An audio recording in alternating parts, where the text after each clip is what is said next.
ಸುತ್ತಮುತ್ತ ಹಸಿರಾಗಿರುವ ಹೊಲಗಳು. ಬೆಟ್ಟಗಳ ಮಧ್ಯದಲ್ಲಿರುವ ಸೋಮನಾಥಪುರ ಅನ್ನುವ ಚಿಕ್ಕ ಗ್ರಾಮ ಮಾತ್ರ ಆ ಹಚ್ಚ ಹಸಿರುತನ ಇಲ್ಲದೇ ಇತ್ತು. ಆ ಊರಿನೊಳಗಡೆ ಕಾಲಿಡುವಾಗ್ಲೇ ಒಣಗೋಗಿರುವ ಮಣ್ಣು, ಅರ್ಧ ಕುಸಿದು ಬಿದ್ದಿರುವ ಚಿಕ್ಕ ಚಿಕ್ಕ ಗುಡಿಸಲುಗಳು, ಹಸುಗಳೇ ಇಲ್ಲದೆ ಇರುವ ಪಾಕಗಳು ನಮ್ಮನ್ನ ಸ್ವಾಗತಿಸುತ್ತೆ. ಆ ಊರಿನಲ್ಲಿರುವ ನದಿಯಲ್ಲಿ ತುಂಬಾ ನೀರಿದ್ರು ಕೂಡ ಸುತ್ತಿರುವ ಹೊಲಗಳೆಲ್ಲಾನು ಒಣಗೋಗಿತ್ತು. ಊರಿನ ಪ್ರಜೆಗಳೆಲ್ಲರೂ ಎಲ್ಲೆಲ್ಲಿ ಸಮಯ ಸಿಗುತ್ತೋ ಅಲ್ಲಿ ಕೂತ್ಕೊಂಡು ಸುಮ್ಮನೆ ಸಮಯನ ವೇಸ್ಟ್ ಮಾಡ್ತಾ ಇದ್ರು. ಕಷ್ಟಪಟ್ಟು ದುಡಿಯೋದು ಆ ಊರಿನವರಿಗೆ ಗೊತ್ತಿರ್ಲಿಲ್ಲ. ಆ ಊರಿನ ಹೆಸರು ಸೋಮನಾಥಪುರ. ಆದ್ರೆ ಉಳಿದ ಊರಿನವರು ಎಲ್ರೂ ಆ ಊರನ್ನ ಸೋಮಾರಿಪುರ ಅಂತ ಕರೀತಿದ್ರು. ಅಂತಹ ಊರಿಗೆ ರಾಘವ ಅನ್ನುವ ಒಬ್ಬ ವ್ಯಕ್ತಿ, ಅವನ ಅಜ್ಜನ ಕಾಲದ ಮನೇನು ಅಜ್ಜನ ಕಾಲದ ಹೊಲಾನು ಇದೆ ಅಂತ ಹೇಳಿ ಇಲ್ಲೇ ಇನಿ ಬಾಳ್ಬೋದು ಅಂತ ಅಂದ್ಕೊಂಡು ಆ ಊರಿಗೆ ಬಂದಿದ್ದ. ರಾಘವ ಅವನ ಹತ್ರ ಇರುವ ಕೆಲವು ಸಾಮಾನುಗಳನ್ನ ತಗೊಂಡು ಆ ಊರಿನೊಳಗಡೆ ಮೇಲೆ ಬರ್ತಾ ಇದ್ದ. ಊರಿನ ಮಧ್ಯದಲ್ಲಿ ಇರುವ ಒಂದು ಟೀ ಅಂಗಡಿಯ ಪಕ್ಕದಲ್ಲಿ ಗ್ರಾಮದವರು ಕೂತ್ಕೊಂಡಿದ್ರು. ಅವರಲ್ಲಿ ತುಂಬಾನು ವಯಸ್ಸಾಗಿರುವ ಸೋಮಯ್ಯ ಅನ್ನುವ ಅಜ್ಜ ಕಣ್ಣನ್ನ ಉಚ್ಕೊಂಡು ಅವನನ್ನ ನೋಡಿದ್ರು. ಸೋಮಯ್ಯ ಅಜ್ಜ ರಾಘವನ ನೋಡಿ, ಯಾರಪ್ಪ ನೀನು ಹೊಸಬ್ನಾಗಿದ್ಯಾ? ಈ ಬಿಸಿಲಲ್ಲಿ ಕಷ್ಟಪಟ್ಟು ನಡ್ಕೊಂಡ್ ಬರ್ತಾ ಇದೀಯಾ? ಯಾರ್ ನೀನು? ನಮಸ್ಕಾರ ಅಜ್ಜ, ನನ್ನ ಹೆಸರು ರಾಘವ. ನನ್ನ ಅಜ್ಜನ ಮನೆ ಇಲ್ಲಿ ಇದೆ ಅಂತ ತಿಳ್ಕೊಂಡು ಬಂದಿದ್ದೀನಿ, ವ್ಯವಸಾಯ ಮಾಡ್ಕೊಂಡ್ ಬಾಳಕ್ಕೆ. ಅಲ್ಲಿದ್ದವ್ರು ಎಲ್ರು ಒಬ್ರು ಮುಖಾನ ಇನ್ನೊಬ್ರು ನೋಡ್ಕೊಂಡು ನಗಾಡ್ತಾ ಇದ್ರು. ಅವಾಗ ರಾಮು, ವ್ಯವಸಾಯನ ಇವರಲ್ಲ ತಮ್ಮ, ನಿನಗೆ ಯಾರೋ ತಪ್ಪಾದ ಸಲಹೆ ಕೊಟ್ಟಿದ್ದಾರೆ. ಅವಾಗ ರಾಘವ ಅವರನ್ನ ನೋಡಿ, ಯಾಕೆ ಹಾಗೆ ಹೇಳ್ತೀರಾ? ಹೊಲ ಇದೆ, ನದಿಯಲ್ಲಿ ನೀರಿದೆ, ದುಡಿದ್ರೆ ಚಿನ್ನನೇ ಬೆಳೆಯುತ್ತೆ. ಸೋಮಯ್ಯ ಅಜ್ಜ ಗಂಭೀರದಿಂದ, ಇಲ್ಲಿ ನೋಡಪ್ಪ, ಕಷ್ಟಪಟ್ಟು ದುಡಿಬೇಕು, ಬೆಳೆ ಬೆಳೆಸ್ಬೇಕು, ಇಂಥ ಮಾತೆಲ್ಲ ಇಲ್ಲಿ ಮಾತಾಡಬಾರ್ದು. ದೇವ್ರು ನಮಗೆ ಕುಡಿಯಕ್ಕೆ ನೀರು, ತಿನ್ನಕ್ಕೆ ಹಣ್ಣು ಕೊಟ್ಟಿದ್ದಾನೆ. ಅದನ್ನ ತಿಂದ್ಕೊಂಡು ಕುಡ್ಕೊಂಡು ಸಂತೋಷವಾಗಿ ಬಾಳೋದನ್ನ ಬಿಟ್ಬಿಟ್ಟು ಯಾಕೆ ನಾವು ಕಷ್ಟಪಟ್ಟು ದುಡ್ದು ಮೈಕೈ ಎಲ್ಲ ನೋವು ಬರ್ಸ್ಕೊಳ್ಬೇಕೋ? ರಾಘವ ಅದನ್ನ ಕೇಳಿ ಆಶ್ಚರ್ಯದಿಂದ, ವಿಶ್ರಾಂತಿ ತಗೊಳ್ಬೇಕಂದ್ರೆ ಮೊದ್ಲು ದುಡಿಬೇಕಲ್ವಾ ಅಜ್ಜ? ದುಡಿಯದೆ ವಿಶ್ರಾಂತಿ ತಗೊಳ್ಳೋದಕ್ಕೆ ಹೆಸರು ಸೋಮಾರಿತನ. ಸೋಮಯ್ಯ ಕೋಪದಿಂದ, ಇಲ್ಲಿ ನೋಡಪ್ಪ, ನಿನ್ ಮನೆ ಇದೇ ಬೀದಿಯಲ್ಲಿ ಕೊನೆಯಲ್ಲಿದೆ, ಹಾಳು ಬಿದ್ದೋಗಿದೆ, ಹೋಗು. ಆದ್ರೆ ನಮ್ಮ ಊರಿನ ಪದ್ಧತಿಯನ್ನ ಬದಲಾಯಿಸ್ಬೇಕು ಅಂತ ನೋಡ್ಬೇಡ, ನಾವೆಲ್ರೂ ಇರೋದು ಹೀಗೇನೆ. ರಾಘವ ಅವ್ರ ಮಾತನ್ನ ಕೇಳಿ ಸ್ವಲ್ಪ ಹೆದರ್ದ. ಆದ್ರೂ ಸ್ವಲ್ಪ ಧೈರ್ಯ ಮಾಡ್ಕೊಂಡು ಹಾಳು ಬಿದ್ದಿರುವ ಅವನ ಅಜ್ಜನ ಮನೆಗೆ ಹೋದ. ಮರುದಿನ ಬೆಳಗ್ಗೆನೆ ಎದ್ದು ಆ ಮನೆನೆಲ್ಲ ಅವನು ಸ್ವಚ್ಛ ಮಾಡ್ಕೊಳ್ಳಕ್ಕೆ ಶುರು ಮಾಡ್ದ. ಮನೆ ಇಡೀ ಧೂಳ್ ಹೊಡೆದು ಮನೆ ಹೊರಗಡೆ ಬೆಳೆದಿರುವ ಹುಲ್ಲುಗಳನ್ನೆಲ್ಲ ತೆಗಿತಾ ಇದ್ದಾಗ ಊರಿನವರು ವಿಚಿತ್ರವಾಗಿ ಅವನನ್ನ ನೋಡ್ತಾ ಇದ್ರು. ಆಮೇಲೆ ಹೊಲಕ್ಕೆ ಹೋಗಿ ಒಣಗೋಗಿರುವ ತನ್ನ ಹೊಲನ ಉಳುಮೆ ಮಾಡಕ್ ಶುರು ಮಾಡ್ದ. ಬೆವರು ಸುರಿಸ್ಕೊಂಡು ಅವನು ಪಡ್ತಾ ಇರುವ ಕಷ್ಟ ಎಲ್ರಿಗೂ ತುಂಬಾನೇ ವಿಚಿತ್ರವಾಗಿ ಅನಿಸ್ತಿತ್ತು. ಆ ಕಡೆ ಹೋಗ್ತಾ ಇದ್ದ ಭೀಮಯ್ಯ, ರಂಗ ಇಬ್ರು ನಿಂತು ಅವನನ್ನ ನೋಡಿದ್ರು. ಏನೋ ರಾಘವ, ಯಾಕೆಷ್ಟು ಕಷ್ಟಪಡ್ತಾ ಇದೀಯಾ? ಹೀಗೆ ಕಷ್ಟಪಟ್ರೆ ನಿನ್ ಕೈಯೆಲ್ಲ ಉರಿಯೋದಿಲ್ವಾ? ಹೌದು, ಇಷ್ಟು ಕಷ್ಟಪಡೋದ್ಕಿಂತ ಈ ಮರದಲ್ಲಿರುವ ಸೀಬೆ ಹಣ್ಣನ್ನ ತಿಂದು ಆ ಮರದ ಕೆಳಗಡೆನೆ ಮಲಗಿದ್ರೆ ಚೆನ್ನಾಗಿರುತ್ತೆ. ಆವಾಗ, ಇವತ್ತು ಸೀಬೆ ಹಣ್ಣು ಸಿಗ್ತಾ ಇದೆ, ತಿನ್ಬೋದು. ನಾಳೆ ಸೀಬೆಹಣ್ಣು ಸಿಗ್ಲಿಲ್ಲ ಅಂದ್ರೆ ಅದಕ್ಕೆ ಕಷ್ಟಪಟ್ಟು ದುಡಿದ್ರೆ ದಿನ ಅನ್ನ ಇರುತ್ತೆ. ರಂಗ ನಗುತ್ತಾ, ಅಯ್ಯೋ, ದೊಡ್ಡ ಮಾತು ಮಾತಾಡ್ತಿದ್ಯಾ, ನೋಡೋಣ ನೀನ್ ಅನ್ಕೊಂಡಿದ್ದು ನಡೆಯುತ್ತಾ ಅಂತ. ಹಾಗಂತ ಹೇಳಿ ನಗುತ್ತಾ ಅವರು ಅಲ್ಲಿಂದ ಹೋದ್ರು. ಆದ್ರೆ ರಾಘವ ಮಾತ್ರ ಅವನ ಧೈರ್ಯನ ಬಿಡ್ಲೇ ಇಲ್ಲ. ಹಗಲು ರಾತ್ರಿ ತುಂಬಾನು ಕಷ್ಟಪಟ್ಟು ಅವನ ಹೊಲದಲ್ಲಿ ವ್ಯವಸಾಯ ಮಾಡೋದಕ್ಕೋಸ್ಕರ ಪ್ರಯತ್ನ ಪಡ್ತಿದ್ದ.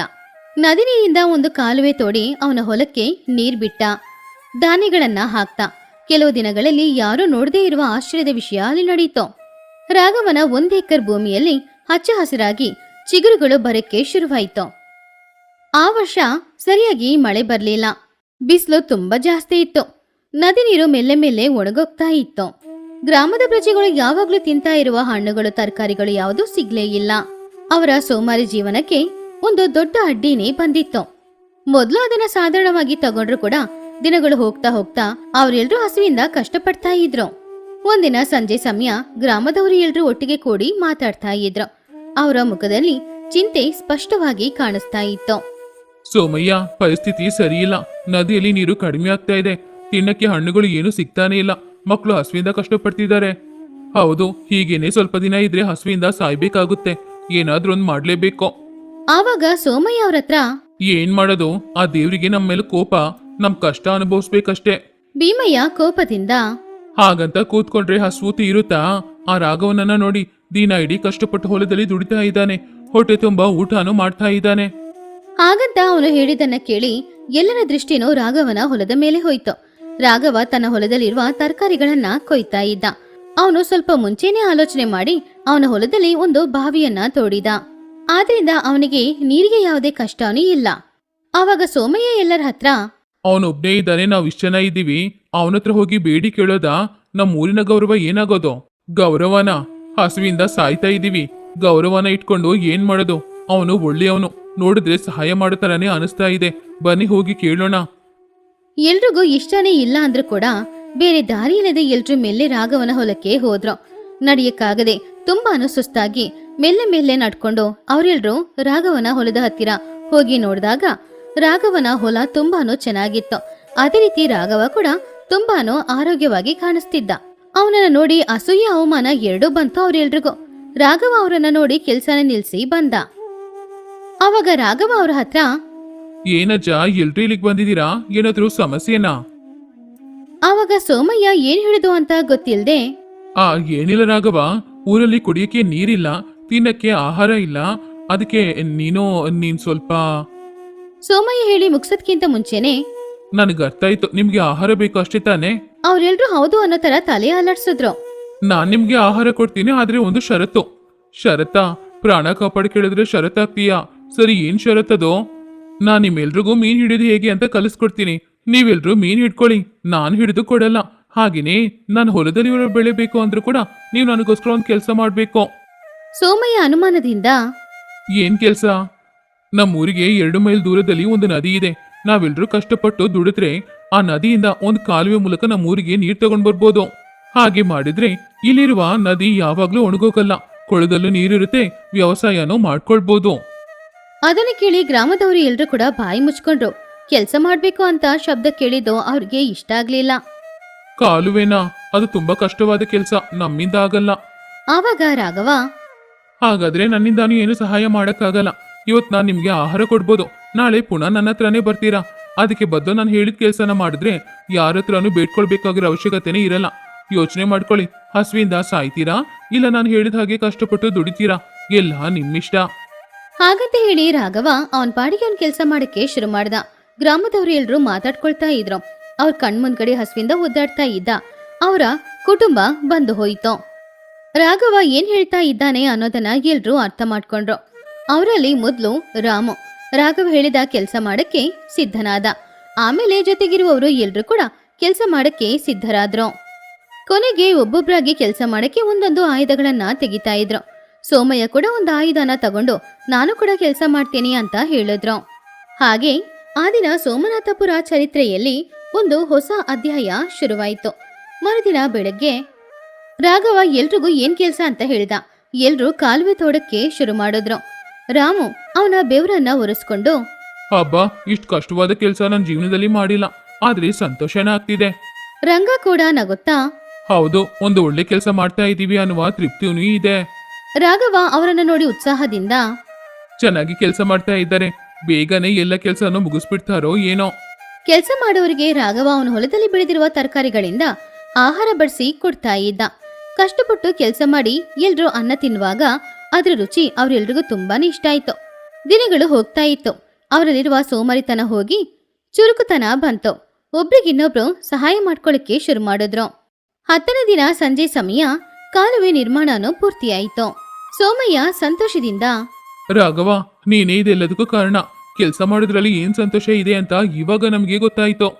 ರಾಘವ ನಗುತ್ತಾ, ಇದ್ರಲ್ಲಿ ಏನಿದೆ ಅಜ್ಜ, ಕಷ್ಟಪಟ್ಟು ದುಡಿಯೋದು ಒಳ್ಳೇದು. ನಮ್ಮ ಕಷ್ಟಕ್ಕೆ ಏನ್ ಫಲ ಸಿಕ್ಕಿದೆ ಅಂತ ನೋಡೋಣ ಬನ್ನಿ. ರಾಘವ ಕಾಲುವೆಗೆ ಇದ್ದ ಅಡ್ಡಿನ ತೆಗೆದ ತಕ್ಷಣ ಆ ಜೀವನದಿಯಿಂದ ಬೇಗನೆ ನೀರು ಸೋಮನಾಥಪುರದಲ್ಲಿ ಇರುವ ಕೊಳದಲ್ಲಿ ಬಂದು ಸೇರಿತು. ಆ ದೃಶ್ಯವನ್ನು ನೋಡ್ತಾ ಇದ್ದ ಗ್ರಾಮದ ಜನರ ಕಣ್ಣುಗಳಲ್ಲಿ ಕಣ್ಣೀರು ತುಂಬಿತು. ಅವರ ಊರಿನಲ್ಲಿರುವ ಕೊಳ ನದಿ ತುಂಬೋದನ್ನ ನೋಡಿ ಅವರ ಮನಸ್ಸು ಕೂಡ ತುಂಬಿ ಹೋಯಿತು. ಆಮೇಲೆ ಸೋಮನಾಥಪುರ ಸಂಪೂರ್ಣವಾಗಿ ಬದಲಾಯಿತು. ಎಲ್ರೂ ಅವರವರ ಹೊಲದಲ್ಲಿ ಕಷ್ಟಪಟ್ಟು ಉಳುಮೆ ಮಾಡಿ ಚೆನ್ನಾಗಿ ವ್ಯವಸಾಯನ ಮಾಡಕ್ಕೆ ಶುರು ಮಾಡಿದ್ರು. ಪ್ರಜೆಗಳು ಅವರ ಸೋಮಾರಿತನ ಎಲ್ಲಾನು ಬಿಟ್ಟು ಕಷ್ಟಪಟ್ಟು ದುಡಿಯೋಕೆ ಕಲ್ತ್ಕೊಂಡ್ರು. ಸೋಮಾರಿಪುರ ಅನ್ನುವ ಹೆಸರೆಲ್ಲ ಹೋಗಿ ಪುನಃ ಆ ಊರಿಗೆ ಸೋಮನಾಥಪುರ ಅನ್ನುವ ಹೆಸರು ಬಂತು. ಈ ಕಥೆಯಲ್ಲಿರುವ ನೀತಿ ಏನು ಅಂದ್ರೆ, ಸೋಮಾರಿತನ ಆವಾಗ ನಿಮಗೆ ಸುಖನ ಕೊಡ್ಬೋದು, ಆದ್ರೆ ಹೋಗ್ತಾ ಹೋಗ್ತಾ ನಿಮ್ಮ ಜೀವನದಲ್ಲಿ ಅದರಿಂದ ಸುಮಾರು ಸಮಸ್ಯೆಗಳು ಕಷ್ಟಗಳು ಬರುತ್ತೆ. ಸೋಮಾರಿತನನೇ ನಮ್ಮ ಶತ್ರು. ಆದ್ರಿಂದ ಸೋಮಾರಿತನನ ಬಿಟ್ಟು ಕಷ್ಟಪಟ್ಟು ದುಡಿಯೋದನ್ನ ಕಲ್ತ್ಕೊಂಡ್ರೆ ಅದಕ್ಕೆ ಫಲ ನಮಗೆ ಸಿಗುತ್ತೆ. ಅದು ಜಯಂತಿಪುರ ಅನ್ನುವ ಅಂದವಾದ ಊರು. ಸುತ್ತಮುತ್ತ ಹಚ್ಚ ಹಸಿರಾಗಿರುವ ಹೊಲಗಳು, ಹಾಗೇನೆ ಪಕ್ಷಿಗಳ ಕಿಲಕಿಲ ಶಬ್ದದೊಂದಿಗೆ ಆ ಜಯಂತಿಪುರ ಯಾವಾಗ್ಲೂ ತುಂಬಾ ಚೆನ್ನಾಗಿತ್ತು. ಆ ಊರಿನ ಪ್ರಜೆಗಳು ಎಲ್ಲರೂ ಕೂಡ ವ್ಯವಸಾಯವನ್ನೇ ನಂಬಿ ಬಾಳ್ತಾ ಇದ್ರು. ಆ ಊರಿನಲ್ಲಿ 60 ವಯಸ್ಸು ದಾಟಿರುವ ಕಾಮಾಕ್ಷಿಯಮ್ಮ ಅನ್ನುವವರ ಕುಟುಂಬ ಕೂಡ ಬಾಳ್ತಾ ಇತ್ತು. ಹಾಗೆ ದಿನಗಳು ಹೋಗ್ತಾ ಇತ್ತು. ಒಂದಿನ ಕಾಮಾಕ್ಷಿಯಮ್ಮ ಅವರ ಮಗನಾದ ಸುಬ್ಬಯ್ಯನ ಹತ್ತಿರ, ಇಲ್ಲೋಡೋ ಸುಬ್ಬು, ನೀನು ಸಂತೆಗೆ ಹೋಗಿ ನನಗೆ ತಿನ್ನಕ್ಕೆ ಏನಾದ್ರೂ ತಿಂಡಿ ತಗೊಂಡ್ ಬಾ. ಹಾಗೇನೆ ಮನೆಗೆ ಬೇಕಾಗಿರುವ ಅಡಿಗೆ ಸಾಮಾನು ತಗೊಂಡ್ ಬಾ. ಅಡಿಗೆ ಮನೇಲಿ ಎಲ್ಲಾನು ಖಾಲಿ ಆಯ್ತು. ಏನಮ್ಮ ನೀನು, ನೆನ್ನೆ ತಾನೇ ನಿನಗೆ ಸುಮಾರು ತಿಂಡಿಗಳನ್ನ ತಗೊಂಡ್ ಬಂದ್ಕೊಟ್ಟೆ. ಹಾಗೇನೆ ಮನೆಗೆ ಬೇಕಾಗಿರೋ ಸಾಮಗ್ರಿ ಎಲ್ಲಾನು ತಗೊಂಡ್ ಬಂದೆ. ಅಷ್ಟು ಬೇಗ ಎಲ್ಲ ಹೇಗಮ್ಮ ಖಾಲಿ ಆಯ್ತು? ಹಾಗಂತ ತುಂಬಾ ಆಶ್ಚರ್ಯದಿಂದ ಕೇಳ್ದ. ಆವಾಗ ಸುಬ್ಬಯ್ಯನ ಹೆಂಡತಿ ಮಂಗಮ್ಮ ಅಲ್ಲಿಗೆ ಬಂದು, ಯಾಕೆ ನಿಮಗ್ ಗೊತ್ತಿಲ್ವಾ? ನಿಮ್ಮಮ್ಮ ಮನೇಲಿರೋ ಎಲ್ಲಾ ಸಾಮಗ್ರಿನೂ ತಿಂತಾ ಇದ್ದಾರೆ. ಗೋಧಿ, ಅಕ್ಕಿ, ಬೇಳೆನೂ ಕೂಡ ಬಿಡ್ತಾ ಇಲ್ಲ, ಹಸಿ ಹಸಿಯಾಗಿ ತಿಂತಾ ಇದ್ದಾರೆ. ನೀವಿವಾಗ ಅವ್ರಿಗೆ ತಿನ್ನಕ್ಕೆ ಏನಾದ್ರೂ ತಗೊಂಡು ಬಂದು ಕೊಡ್ಲಿಲ್ಲ ಅಂದ್ರೆ ಆಮೇಲೆ ಮನೇಲಿರುವ ತಟ್ಟೆ ಗ್ಲಾಸು ಎಲ್ಲಾನು ತಿನ್ಬಿಡ್ತಾರೆ ಏನೋ. ಅದನ್ನು ಕೇಳಿದಾಗ ಕಾಮಾಕ್ಷಿ ಅಮ್ಮನಿಗೆ ಸೊಸೆ ಮೇಲೆ ಕೋಪ ಬಂತು. ಏನೇ, ನನಗೂ ನನ್ನ ಮಗನಿಗೂ ಮಧ್ಯದಲ್ಲಿ ನೀನೇನು ಅಧಿಕಾರ ಮಾಡ್ತಾ ಇದೀಯಾ? ಇದೆಲ್ಲಾನು ನೀನು ನಿನ್ನ ತವರು ಮನೆಯಿಂದ ತಗೊಂಡು ಬಂದಿದ್ದ? ಎಲ್ಲಾನು ನಾನು ಕಷ್ಟಪಟ್ಟು ದುಡ್ದು ಕೂಡಿಟ್ಟ ಹಣ ಕಣೆ. ಹಾಗಿರುವಾಗ ನನಗೇನು ಬೇಕೋ ಎಲ್ಲಾನು ನಾನು ತಗೊಳ್ತೀನಿ, ತಿಂತೀನಿ. ಅದನ್ನ ಕೇಳಕ್ಕೆ ನೀನ್ ಯಾರು? ಏನ್ ಅನ್ಕೊಂಡಿದ್ಯಾ?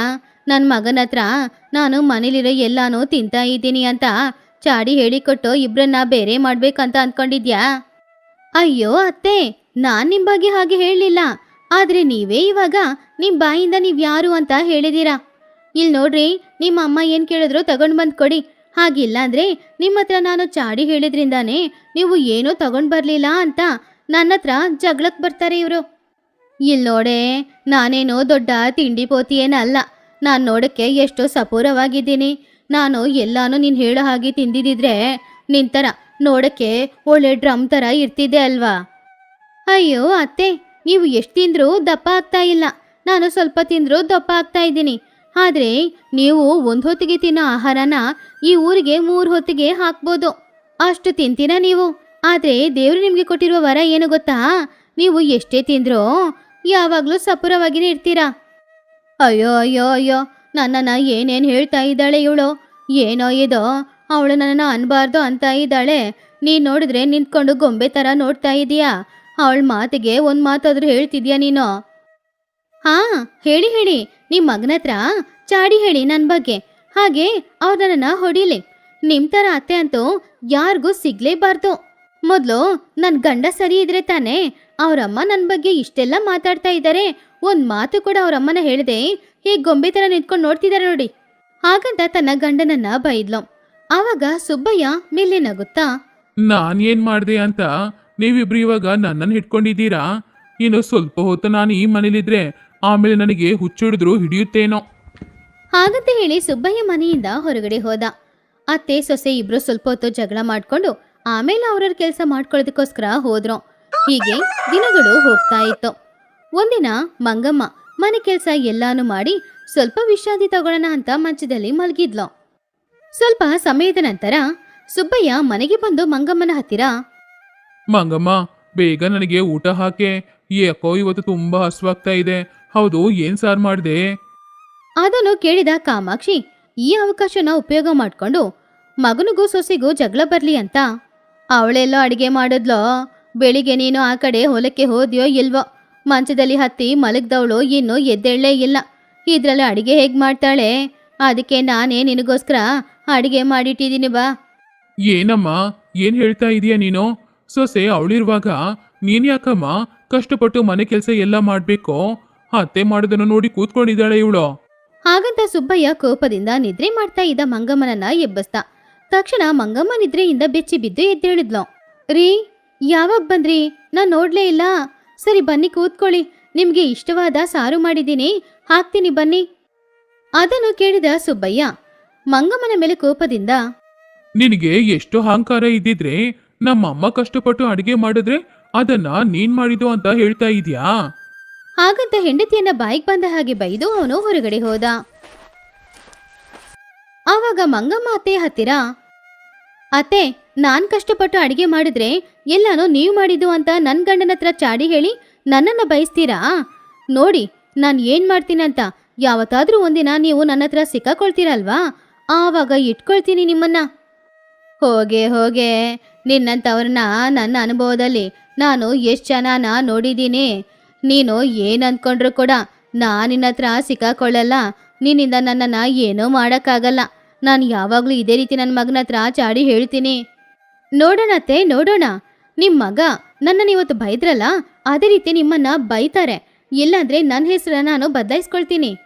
ಹಾ, ಹಾಗಾದ್ರೆ ನೀನು ರೆಡಿಯಾಗೋ. ಪುನಃ ನಿನಗೆ ಒಂದು ಹೊಸ ಹೆಸರು ಇಡಬೇಕಲ್ವಾ? ಅದಕ್ಕೆ ಬೇಕಾಗಿರೋ ಎಲ್ಲ ಏರ್ಪಾಡುಗಳನ್ನ ನೋಡೋ. ಹಾಗಂತ ಹೇಳಿ ನಗುತ್ತಾ ಕಾಮಾಕ್ಷಿಯಮ್ಮ ಹೊರಗಡೆ ಹೋದ್ರು. ಮಂಗ ಕೂಡ ಕೋಪದಿಂದ ಮನೆಯೊಳಗಡೆಯೇ ಹೋದ್ಲು. ಹೀಗೆ ದಿನಗಳು ಹೋಗ್ತಾ ಇತ್ತು. ಅತ್ತೆ ಸೊಸೆ ಮಧ್ಯದಲ್ಲಿ ಯಾವಾಗ್ಲೂ ಈ ರೀತಿ ಜಗಳ ನಡೀತಾನೆ ಇತ್ತು. ಹೀಗಿರುವಾಗ ಒಂದಿನ ಮಂಗಮ್ಮ ತನ್ನ ಅತ್ತೆಗೆ ಪಾಠ ಕಲಿಸಿಕೊಡ್ಬೇಕು ಅಂತ ಅಂದ್ಕೊಂಡು ಒಂದು ಪ್ಲಾನ್ ಕೂಡ ಹಾಕಿದ್ಲು. ತುಂಬಾ ದಪ್ಪವಾಗಿರುವ ಲಡ್ಡು ಅನ್ನುವ ಒಬ್ಬ ವ್ಯಕ್ತಿಯನ್ನ ಅತಿ ಹತ್ತಿರ ಕರ್ಕೊಂಡು ಬಂದ್ಲು. ಅತ್ತೆ, ನೀವು ಚೆನ್ನಾಗಿ ತಿಂತೀರಾ? ನೀವೊಬ್ರು ತಿಂಡಿಪೋತಿ ಅನ್ನುವ ವಿಷಯ ಈ ಊರಲ್ಲಿ ಎಲ್ರಿಗೂ ಗೊತ್ತು. ಆದ್ರೆ ಈ ವ್ಯಕ್ತಿ ಲಡ್ಡು ಅಂತೆ ನಿಮಗಿಂತ ಜಾಸ್ತಿ ತಿಂತಾನೆ ಅಂತೆ. ನಾನಿವತ್ತು ಸಂತೆಗೆ ಹೋದಾಗ ಅಲ್ಲಿ ಎಲ್ಲರ ಹತ್ರ ಹೆಮ್ಮೆಯಿಂದ ಹೇಳ್ತಾ ಇದ್ದ. ಇವನ ಅಹಂಕಾರನ ಕಡಿಮೆ ಮಾಡಬೇಕು ಅಂತ ಅಂದ್ಕೊಂಡೆ ನಾನು. ಸ್ವಲ್ಪ ಇವನ್ ಜೊತೆ ಪಂದ್ಯ ಹಾಕಿ ನೀವು ಯಾರು ಅಂತ ತೋರಿಸಿ ಇವನಿಗೆ. ಹಾಗಂತ ತನ್ನ ಅತಿ ಹತ್ತಿರ ಹೇಳಿದ್ಲು. ಆವಾಗ ಲಡ್ಡು ಅನ್ನೋ ವ್ಯಕ್ತಿ, ಏನಮ್ಮ ಮಂಗಮ್ಮ, ನೀನ್ ಹೇಳಿದವರು ಇವ್ರೇನಾ? ಇವ್ರು ನೋಡಕ್ಕೆ ಇಷ್ಟು ಸಪೂರವಾಗಿದ್ದಾರೆ, ಲೆಕ್ಕ ಅಡ್ಡಿದಾರ. ಆದ್ರೆ ನನ್ನನ್ನು ನೋಡಿದ್ಯಾ ಹೇಗಿದ್ದೀನಿ ಅಂತ? ನನ್ ಜೊತೆ ಪಂದ್ಯ ಹಾಕಕ್ಕೆ ಇವ್ರಿಗೆ ಅರ್ಹತೆನಾದ್ರೂ ಇದೆಯಾ? ಇವ್ರ ಜೊತೆ ಪಂದ್ಯ ಕಟ್ಬೇಕು ಅಂತ ನನಗೆ ಅನಿಸ್ತಾನೆ ಇಲ್ಲ. ಇವ್ರನ್ನ ನೋಡಿದ್ರೆ ಪಾಪ ಅಂತ ಅನಿಸ್ತಿದೆ. ಸರಿಯಾಗಿ ಊಟ ಮಾಡ್ತಾರೋ ಇಲ್ವೋ, ಅದಕ್ಕೆ ಇವ್ರ ಜೊತೆ ನಾನು ಪೋಟಿಗೆ ಬರಲ್ಲ. ಹಾಗಂತ ಕಾಮಾಕ್ಷಿ ಅಮ್ಮನನ್ನು ನೋಡಿ ತಮಾಷೆ ಮಾಡ್ದ ಲಡ್ಡು. ಆವಾಗ ಲಡ್ಡುನ ನೋಡಿ ಅವರು, ಇಲ್ ನೋಡಪ್ಪ, ನಾನು ನೋಡಕ್ಕೆ ಸಪೂರವಾಗಿದ್ದೀನಿ ಅಂತ ನೀನು ತಪ್ಪಾಗಿ ತಿಳ್ಕೊಳ್ಬೇಡ. ಆ ಕರೆಂಟು ವಯರು ಕೂಡ ಸ್ವಲ್ಪ ಸಪೂರಾನೇ. ಆದ್ರೆ ಅದನ್ನ ಮುಟ್ಬೇಕು ಅಂತ ಅಂದ್ಕೊಂಡ್ರೆ ಶಾಕ್ ಕೊಡಿಯುತ್ತೆ, ಶಾಕ್. ಅದೇ ರೀತಿ ನನ್ನ ಹತ್ರ ನೀನು ಪೋಟಿ ಹಾಕಬೇಕು ಅಂತ ಅಂದ್ಕೊಂಡ್ರೆ ಆಮೇಲೆ ನೀನೆ ನಾಳೆ ಸೋತೋಗೋದು.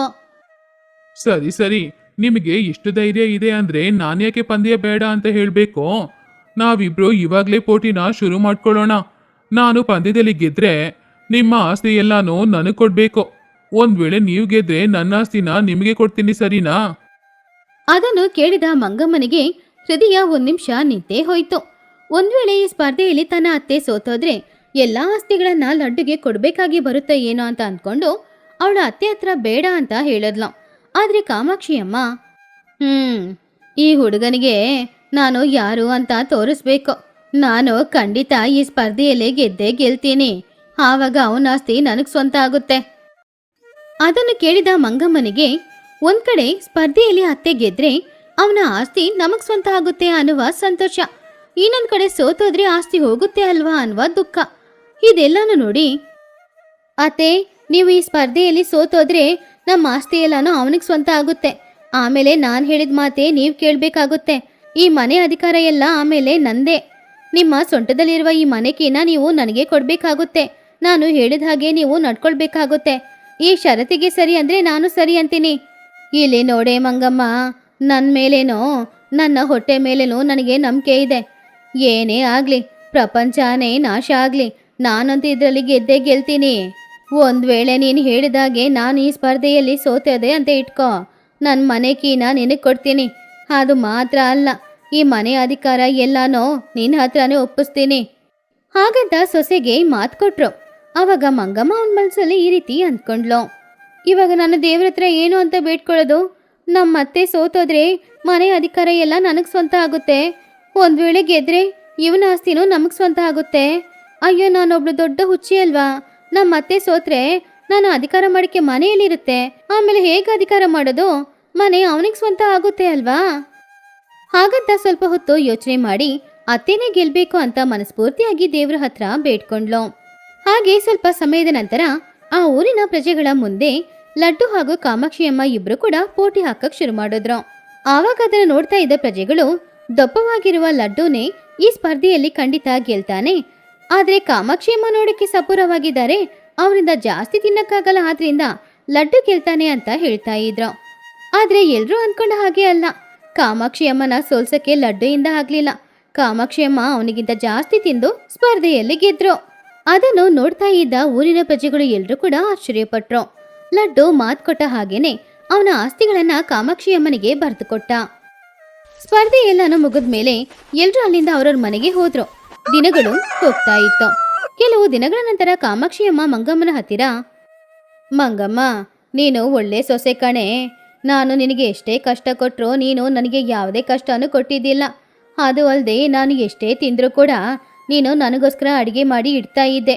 ನನ್ನ ಹಸುವನ್ನ ತಿಳ್ಕೊಂಡವಳು ನೀನು. ಇಷ್ಟು ದಿನ ನಾನು ನಿನ್ನ ಬಗ್ಗೆ ತುಂಬಾನು ತಪ್ಪಾಗಿ ತಿಳ್ಕೊಂಡಿದ್ದೆ.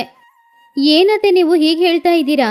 ನಮ್ಮ ಅಪ್ಪ ಅಮ್ಮ ₹1 ಕೂಡ ಕಾಣಿಕೆ ಕೊಡದೆ ನನ್ನನ್ನು ಮದುವೆ ಮಾಡಿ ಕಳ್ಸಿದ್ರು. ಇಲ್ಲಿವರೆಗೂ ನೀವು ₹1 ನಿನ್ನ ತವರು ಮನೆಯಿಂದ ತಗೊಂಡ್ ಬಾ ಅಂತ ನನ್ನ ಹತ್ರ ಕೇಳಿದ್ದೀರಾ ಏನೋ ಅವಾಗ ಇಬ್ರು ಜಗಳ ಮಾಡುವಾಗ ನಿಮ್ಮನ್ನ ಒಂದು ಮಾತು ಹೇಳಿರ್ತೀನಿ ಅಷ್ಟೇ. ಆದರೆ ನಿಮ್ಮನ್ನ ನನಗೆ ತುಂಬ ಇಷ್ಟ ಅತ್ತೆ. ನಿಮ್ಮಂತ ಅತ್ತೆ ಸಿಕ್ಕಿರೋದು ನನ್ನ ಅದೃಷ್ಟ. ಹಾಗೆ ಅತ್ತೆ ಸೊಸೆ ಇಬ್ರು ಕೂಡ ಒಬ್ರನ್ನ ಇನ್ನೊಬ್ರು ಮೆಚ್ಕೊಂಡ್ರು. ಆವಾಗ ಕಾಮಾಕ್ಷಿಯಮ್ಮ ನಗುತ್ತಾ ಅವ್ರ ಮನೆ ಕೀನ ಮಂಗಮ್ಮನಿಗೆ ಕೊಟ್ಟು, ತಗೋ ಮಂಗಮ್ಮ, ಇನ್ಮುಂದೆ ಈ ಮನೆ ಕೀ ನಿನಗ್ ಸ್ವಂತ. ಮನೆಯ ಅಧಿಕಾರ ಎಲ್ಲಾನು ನಿನಗ್ ಸ್ವಂತ. ತಗೋ, ಈ ಕೀನ ನಿನ್ನ ಸೊಂಟದಲ್ಲಿ ಇಟ್ಕೋ. ಏನತ್ತೆ ಇದು? ಮನೆ ಅಧಿಕಾರ ಎಲ್ಲ ನನಗೆ ಯಾಕೆ ಕೊಡ್ತಾ ಇದ್ದೀರಾ? ನೀವು ಆ ಪೋಟಿಯಲ್ಲಿ ಗೆದ್ರೆ ಈ ಮನೆ ಅಧಿಕಾರ ನನಗೆ ಸ್ವಂತ ಆಗಲ್ಲ ಅಲ್ವಾ? ಹಾಗಿರುವಾಗ ಇವಾಗ ಮನೆ ಅಧಿಕಾರನ ಯಾಕೆ ನನಗೆ ಕೊಡ್ತಿದ್ದೀರಾ? ಹಾಗೆ ಏನೂ ಇಲ್ಲ ಮಂಗಮ್ಮ. ಆ ದಿನ ನಡೆದ ಸ್ಪರ್ಧೆಯಲ್ಲಿ ನೀನು ಮನಸ್ಫೂರ್ತಿಯಾಗಿ ನಾನು ಗೆಲ್ಲಬೇಕು ಅಂತ ಬೇಡ್ಕೊಂಡೆ ನೋಡು. ಅದಕ್ಕೋಸ್ಕರನೇ ನಾನು ಅವತ್ತು ಸ್ಪರ್ಧೆಯಲ್ಲಿ ಗೆದ್ದಿರೋದು. ಅದಕ್ಕೆ ನಾನು ಕಾಣಿಕೆ ಏನಾದರೂ ನಿನಗೆ ಕೊಡಬೇಕಲ್ವಾ? ಅದಕ್ಕೆ ಈ ಕೀನ ನಿನಗೆ ಕೊಡ್ತಾ ಇದ್ದೀನಿ. ಇನ್ಮುಂದೆ ಈ ಮನೆ ಅಧಿಕಾರ ನಿನಗೆ ಸ್ವಂತ. ಹಾಗಂತ ಕಾಮಾಕ್ಷಿ ಅಮ್ಮ ತುಂಬಾನು ಸಂತೋಷದಿಂದ ಅವರ ಮನೆಯ ಅಧಿಕಾರನ ಮಂಗಮ್ಮ ಹತ್ರ ಕೊಟ್ರು. ಮಂಗಮ್ಮ ಆ ಕೀ ತಗೊಂಡು ಸೊಂಟದಲ್ಲಿ